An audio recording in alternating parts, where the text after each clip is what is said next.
So hello guys, another video for another shortcut, and now let's differentiate alkalosis and acidosis.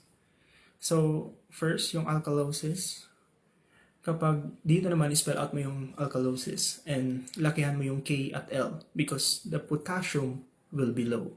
So anong kapaligtaran ng potassium? That would be sodium, kaya mataas si sodium.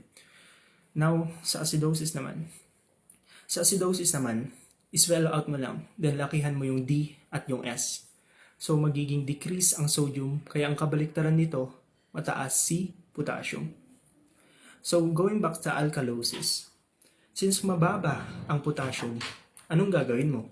Magbigay ka ng potassium, pero huwag IV push. Dito naman, sa acidosis, decrease ang sodium, kaya ang gagawin mo, magbigay ka ng sodium.